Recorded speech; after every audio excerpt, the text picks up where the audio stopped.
मोठी बातमी आहे। उपमुख्यमंत्री अजितदादा पवार यांच्या अकाली निधनानंतर राष्ट्रवादीत वेगवान घडामोडी घडतायत।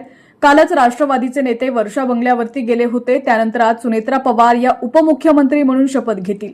तर आज सकाळी पत्रकार परिषद घेत ज्येष्ठ नेते शरद पवार यांनी मोठं विधान केलेलं आहे। अनेक गौप्यस्फोट त्यांनी केलेले आहेत।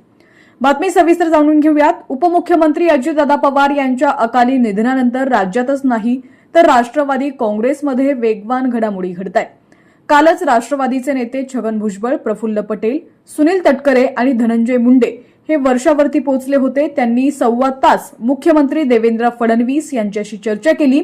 आज सुनेत्रा पवार या उपमुख्यमंत्री पदाची शपथ घेतील। दरम्यान आज सकाळी पत्रकार परिषद घेत ज्येष्ठ नेते शरद पवार यांनी या विषयावर मोठं भाष्य केले। त्यांनी गौप्यस्फोटही केलेला आहे।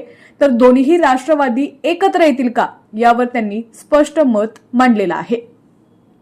सुनेत्रा पवार यांच्या उपमुख्यमंत्री पदाच्या शपथविधीविषयी आपल्याला काहीच कल्पना नसल्याचं शरद पवार यांनी सांगितलंय। हा त्यांच्या राष्ट्रवादी पक्षाचा अंतर्गत विषय असल्याचं त्यांनी सांगितलंय। तसंच आपल्याला याविषयी कुणीही माहिती दिली नाही व त्यांच्या पक्षाकडून कोणतीही माहिती आली नसल्याचं शरद पवार यांनी स्पष्ट केलंय।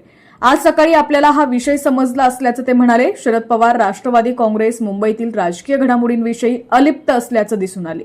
दोन्ही राष्ट्रवादी एकत्रीकरणाच्या चर्चांना वेग आलेला आहे। दोन्ही राष्ट्रवादी एकत्र करण्याची दादांची इच्छा होती। त्यासाठी गेल्या काही दिवसांपासून जोरदार चर्चा सुरू होती। महापालिका निवडणुकीनंतर हा निर्णय घेण्यात येणार होता, पण जिल्हा परिषद निवडणूक लागल्या।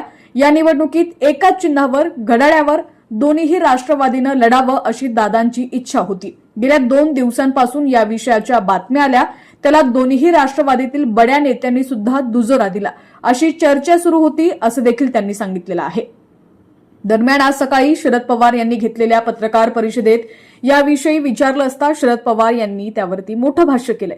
अजितदादा आणि जयंत पाटील यांच्यात दोन्ही राष्ट्रवादी एकत्र येण्याविषयीची सकारात्मक चर्चा झाल्याचं शरद पवार यांनी स्पष्ट केलंय।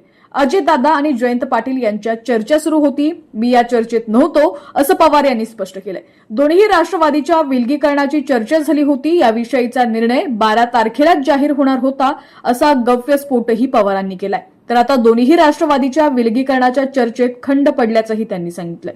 दोन्ही राष्ट्रवादी एकत्र याव्यात अशी अजितदादांची इच्छा होती आणि आमचीही इच्छा होती असं मोठं वक्तव्य शरद पवार यांनी केलं।